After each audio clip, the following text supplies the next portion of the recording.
दादा आज काटवाडी इथून तुम्ही प्रचाराची आज घोंगडी बैठकीला सुरुवात केली काय म्हणता? एक तर आदरणीय अजितदादांचं काम हे किती मोठं होतं हे सर्वच महाराष्ट्रातल्या लोकांना त्या ठिकाणी माहित आहे. पण ज्या भूमीने आणि ज्या लोकांनी त्यांना पाठबळ दिलं, मताधिक्य दिलं, त्या बारामतीकरांना तर दादांचा स्वभाव, त्यांचं कार्य, त्यांचं काम, त्यांचा संपर्क, काय पद्धतीने ते बारामतीकरांवर दादा प्रेम करायचे, या सगळ्या गोष्टी त्या ठिकाणी माहित आहेत.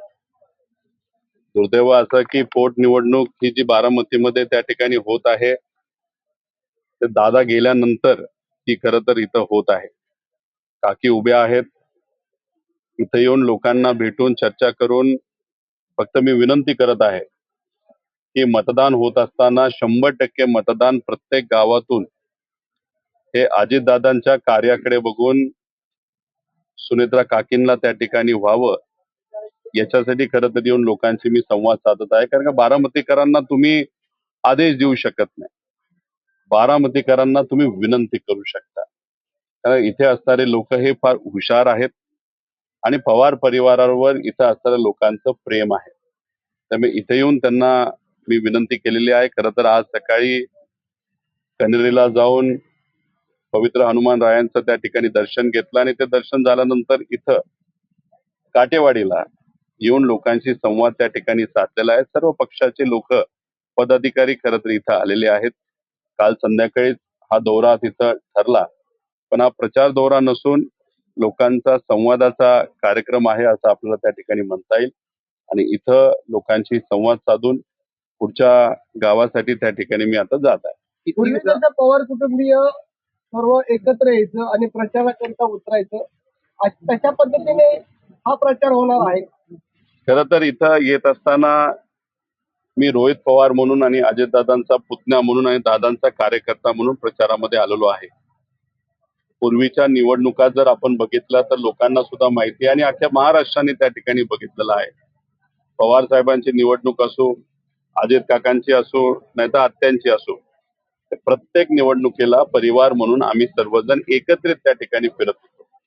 कुणी द्राय भाग घ्यायचं, कुणी शहर घ्यायचं, कुणी इतर राहिलेला भाग त्या ठिकाणी घ्यायचं, लोकांशी बोलायचं, महिलांचे काही कार्यक्रम, नाही तर भेटी काही लोक घ्यायचे. त्यामुळे ते जे वातावरण होतं, तो जो काळ होता, हा संयुक्तित पवार परिवारासाठी अतिशय महत्वाचा आणि चांगला काळ त्या ठिकाणी होता. पण नंतर ज्या गोष्टी झाल्या त्या झाल्या आणि आज दुर्दैव असं आहे की पोटनिवडणुकीमध्ये ते सुद्धा दादा गेल्यानंतर इथं निवडणुकीच्या प्रचारासाठी यावं लागतंय.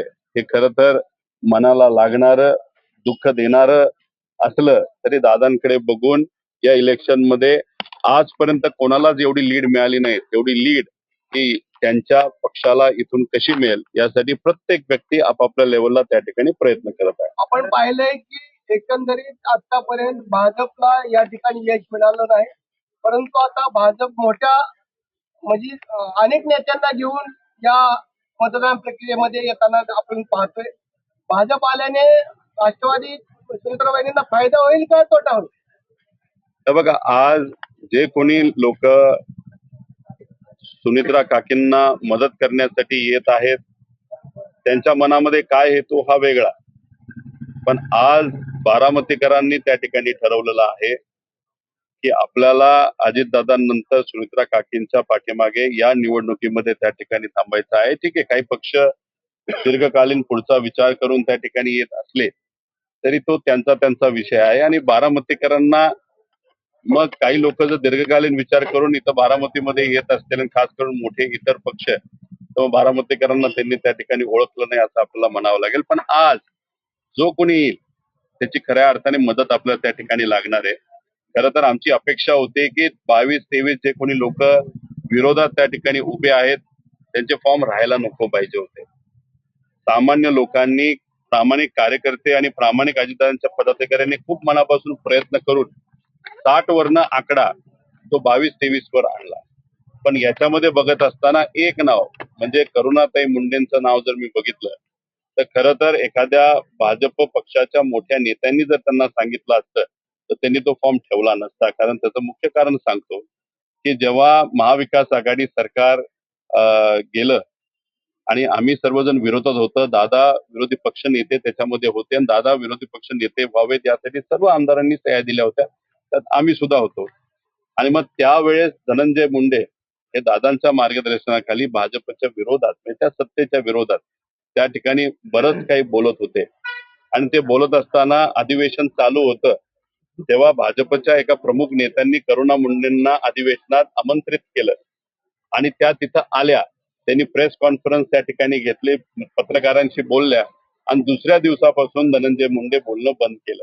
मग कुठं ना कुठं तरी करुणा मुंडेंना काही नेत्यांनी जर सांगितलं असतं त्यांनी तो फॉर्म ठेवला नसता. पण कोणाचाही फॉर्म आज राहिला तरी लोक फार हुशार आहेत. मला असं वाटतं की जे बाहेरून लोकांनी मतदान उमेदवारी इथं केलेली आहे त्यांना एक सुद्धा मतदान बारामतीतून त्या ठिकाणी मिळणार नाही. आणि जे कोणी इतर लोक बारामतीचे असतील स्वतःचं मतदान सोडलं तरी दुसरं कुठलं एक सुद्धा मतदान त्यांच्या परिवाराचं सुद्धा त्यांना त्या ठिकाणी मिळणार नाही. बारामतीकरांना उत्सुकता आहे ते पवार साहेबांची. पवार साहेब प्रचारामध्ये उतरणार आहेत का आणि पवार साहेब बारामतीत सभा घेणार आहेत? ते एक गोष्ट आपण सर्वांनी समजून घ्यावी. तसं बघितलं तर 22-23 उमेदवार असले तरी सुनेत्रा काकी ह्या निवडून आल्यात हे आपल्या सगळ्यांना मनामध्ये त्या ठिकाणी माहित आहे. फक्त आपण जेव्हा प्रचारामध्ये फिरतो तेव्हा दादांचा आदर जो आपल्या मनामध्ये आहे दादांकडे बघून आपण एक कर्तव्य म्हणून इथं फिरत असतो. पवार साहेब हे फार मोठे नेते, देशाचे नेते. पवार साहेबांनी दोन गोष्टी फार महत्वाच्या इथं केलेल्या आहेत. एक गोष्ट सगळ्यात महत्वाची म्हणजे इथं जर आपण बघितलं दादांचा पक्ष आणि पवार साहेबांचा पक्ष या दोन प्रमुख पक्षांना जास्त ताकद इथं असणारी लोक त्या ठिकाणी देत असतात. म्हणजे लोकसभा पण बघितली आणि विधानसभा बघितली तर प्लस मायनस दोन्ही पक्ष इथं झालेले आहेत. तर सगळ्यात पहिला निर्णय जर कुठल्या पक्षाली ही निवडणूक बिनविरोध करण्याचा घेतला असेल आणि उमेदवार न घेण्याचा घेतला असेल तर तो पवार साहेबांच्या पक्षाचा होता. त्यामुळे पवार साहेबांनी तो निर्णय अतिशय महत्वाचा घेतला आणि त्याच्याचबरोबर काँग्रेस शेवटच्या दिवसापर्यंत फॉर्म मागे घेते का नाही, कारण काँग्रेसची पण अपेक्षा अशी होती आणि त्यांची कंडिशन अशी होती की दादांच्या बाबतीतला FIR हा झाला पाहिजे, कारवाई ही पारदर्शक पद्धतीने आणि जलद गतीने झाली पाहिजे. पण शेवटी पवार साहेब, सुप्रियाताई आणि आमच्यासारख्या काही लोकांनी थोडेफार प्रयत्न त्या ठिकाणी केल्यामुळे काँग्रेसने सुद्धा तिथं माघार घेतली. म्हणजे प्रमुख पक्ष आज रिंगणामध्ये त्या ठिकाणी कुठं नाहीयेत आणि त्याच्यामध्ये मोठा वाटा हा पवार साहेबांचा होता. त्या पवार साहेबांनी इथं सभाच घेतली पाहिजे असं कोणाची त्या ठिकाणी अपेक्षा नाहीये असं मला तरी त्या ठिकाणी वाटतं. जे करायचं होतं फक्त परिवारचा प्रमुख म्हणून त्यांनी त्यांची ड्युटी नाही तर जबाबदारी ही चोख पद्धतीने पार पाडली असं लोकांचं सुद्धा मत आहे. दादा खरं तर ही निवडणूक एकतर्फी आहे याचा निकाल निश्चित. एवढ्या मोठ्या प्रमाणात प्रचार का केला? कसं असतं की अजितदादांनी अनेक लोकांना राजकारणामध्ये येण्यासाठी मदत केलेली आहे, सामाजिक दृष्टिकोनातून मदत केलेली आहे, व्यक्तिगत मदत अजितदादांनी तिथे केलेली आहे. त्यामुळे या निवडणुकामध्ये आमच्यासारखे जे लोक नाही तर इतरही लोक जे प्रचारामध्ये सहभाग घेत आहेत ते अजितदादांनी केलेल्या मदतीमुळे, दिलेल्या प्रेमामुळे, दिलेल्या ताकदीमुळे एक अजितदादांच्या प्रती असणारा आदर आणि प्रेम याच्यासाठी लोक प्रचारामध्ये त्या ठिकाणी आलेले आहेत. त्यामुळे याच्या पलीकडे जाऊन भावनिक नातं सोडलं तर मला असं वाटतं की दुसरं कुठला विषय नसावा. जय पवार देखील प्रचार करतायत. आगामी काळात दोघं मिळून काय प्रचार करण्याचं नियोजन आहे किंवा त्यांच्याशी बोलून तुमचा प्रचार चालू का तुम्ही तुमच्या वैयक्तिक पातळीवर? सगळे आपापल्या लेवलला त्या ठिकाणी ते पक्ष म्हणून तिथं प्रतिनिधित्व त्या ठिकाणी करून त्यांचा प्रचार तिथं सुरू आहे. 23 तारखेला मतदान आहे. त्यामुळे आजपासून आपण जर बघितलं तर वेळ काळ थोडासा कमी राहिलेला आहे. त्यामुळे जेणेकरून आपापल्या लेवलला वेगवेगळ्या भागामध्ये प्रचार जर केला तर व्याप्ती सुद्धा प्रचाराची तिथं वाढत असते. त्यामुळे त्यांचा वेगळ्या बाजूचा प्रचार चालू आहे आणि आमचा दुसऱ्या बाजूला चालू आहे आणि इतरही जे परिवारातले इतर लोक आहेत ते आपापल्या लेवलला त्या ठिकाणी प्रचार करत आहेत. सांगत्या सभेला आपण सर्व एकाच मंचावर दिसलो. ठीक आहे, बघा सांगता सभा, नारळ वाढवण्याचा कार्यक्रम, फॉर्म भरण्याचा कार्यक्रम तसं बघितलं तर त्या पक्षाचा कार्यक्रम त्या ठिकाणी होता. त्यामुळे तिथं म्हणजे कुठेही संवाद आमचा त्या ठिकाणी झाला नसल्यामुळे आम्ही तिथं गेलो नव्हतो. शेवटी प्रयत्न काय आहेत की सांगता सभा सुद्धा ही प्रचाराची सांगता सभा असते. प्रचारामध्ये सहभाग घेतला म्हणजे खूप काय झालं असं मला तरी त्या ठिकाणी वाटतं. तुम्ही आता असं म्हणालात की भाजप दीर्घकालीन विचार करते. रोहित पवार बारामतीमध्ये दीर्घकालीन काय विचार करण्याच्या भूमिकेत आहेत? हे बघा, माझा स्वभाव तुम्हाला त्या ठिकाणी माहित आहे. मी जे काय आहे ते ओपनली त्या ठिकाणी बोलतो. इथं माझा जन्म झालेला आहे. माझं मतदान अजून सुद्धा त्या ठिकाणी बारामतीत आहे. मी जिल्हा परिषद या भागातून उभा होतो. दादांनी मला निवडणुकीला त्या ठिकाणी पहिलं तिकीट दिलं होतं. त्यामुळे मी इथं येण्याचं कारण दादांच्या प्रती असणारा आदर आहे.